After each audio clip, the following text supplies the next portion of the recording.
Media Vietnam, Soha, menyarankan negara ASEAN turut belajar mengikuti cara tim nasional Indonesia dalam melakukan naturalisasi pemain. Seperti yang diketahui, PSSI gencar melakukan naturalisasi pemain dalam beberapa tahun terakhir.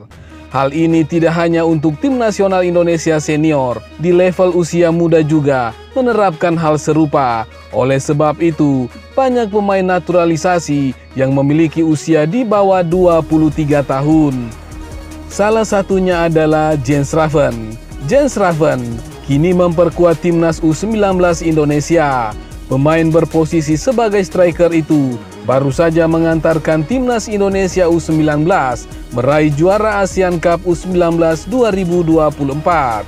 Pada ajang tersebut, Jens Raven tampil apik dan mengemas 4 gol.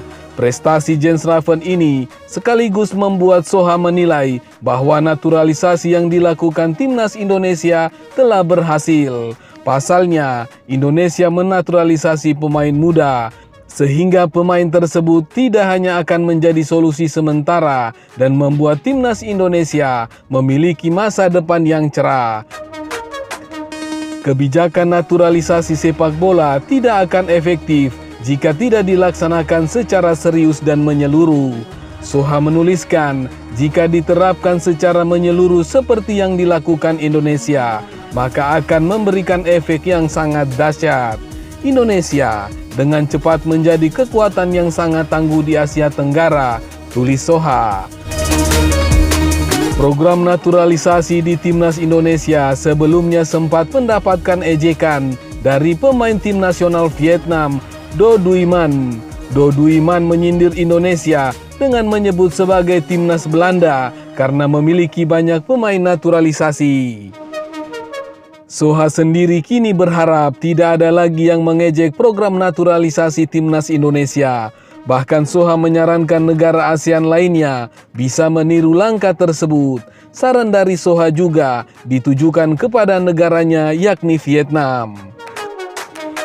Jika dalam beberapa tahun terakhir masyarakat menganggap sepak bola Thailand dan Vietnam sebagai dua kakak di ASEAN, maka tak aneh jika Indonesia segera melampaui mereka dan bahkan berada di puncak. Soha melanjutkan, daripada memperdebatkan kebijakan Indonesia yang melakukan naturalisasi pemain dan menyebut timnas Belanda B, sekarang mungkin saatnya bagi Vietnam dan negara-negara di Asia Tenggara lainnya untuk mempertimbangkan belajar, tulis Soha. Sementara itu, di dalam negeri sendiri, Ketua Umum PSSI Erick Thohir menegaskan tidak perlu ada dikotomi pemain dalam timnas Indonesia. Erick Thohir mengakui semua pemain sepak bola berpaspor Indonesia pantas untuk membela timnas Indonesia apapun titel pemain yang dimilikinya.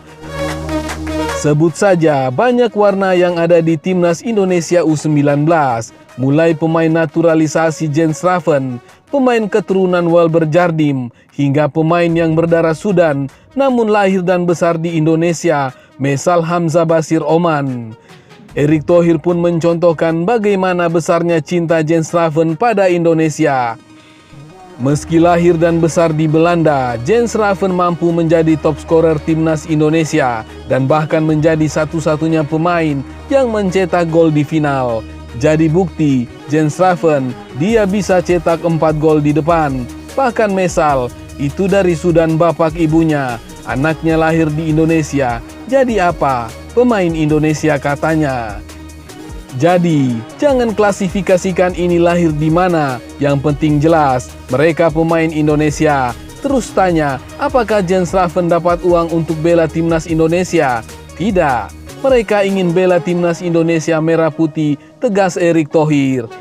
Diketahui timnas Malaysia menjadi tim ASEAN dengan pemain naturalisasi paling banyak saat Piala Asia 2023 lalu. Timnas Indonesia ada di posisi kedua. Kebijakan naturalisasi pemain dilakukan oleh tim-tim negara ASEAN sebagai solusi instan untuk meningkatkan kualitas tim. Malaysia ternyata menjadi tim yang paling banyak memakai pemain naturalisasi. Ada 14 orang.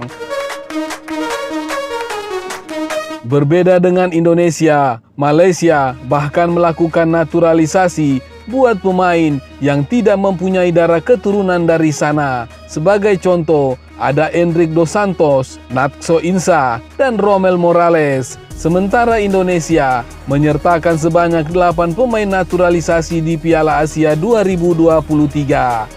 Semua pemain yang dinaturalisasi mempunyai darah keturunan Indonesia. Sebut saja Jordi Amat, Elkan Bagot, Ivar Janner, Sain Patinama, Sandy Walsh, Rafael Struijk, Mark Klok, dan yang terakhir Justin Hubner merupakan deretan pemain keturunan yang membela Indonesia.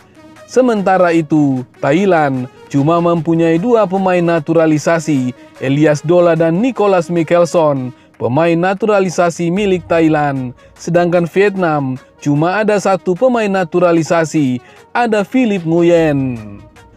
Sementara itu, Presiden Federasi Sepak Bola Malaysia atau FAM, Datuk Hamidin Muhammad Amin mengungkap ada kendala yang dihadapi pihaknya dalam mencari pemain-pemain keturunan berkualitas seperti yang saat ini memperkuat timnas Indonesia. Hamidin menjelaskan, FAM tidak bisa bergerak leluasa seperti Filipina dan Indonesia yang bisa dengan mudah mencari pemain keturunan. Pasalnya, 2 negara ini memiliki banyak pilihan pesepak bola dengan darah campuran di Eropa. Sementara situasi yang dihadapi Malaysia sangat berbeda. Dari segi pilihan mereka sangat terbatas. Padahal, FAM juga telah menunjuk Christopher Raj sebagai penanggung jawab khusus untuk masalah ini. Namun ingat, kita tidak akan sama dengan Filipina atau Indonesia. Mereka punya banyak pemain warisan yang bisa saja mereka pilih, baik dari segi kualitas maupun kuantitas. Sedangkan kita, ini sangat-sangat terbatas, ujarnya. Terlepas dari perdebatan ini, Hamidin memaklumi kebijakan yang dilakukan PSSI. Dia menyebut, program yang sukses diterapkan oleh PSSI belum tentu menghasilkan kesuksesan yang serupa di Malaysia. Mungkin cocok di Indonesia saat ini, tetapi belum tentu cocok di Malaysia.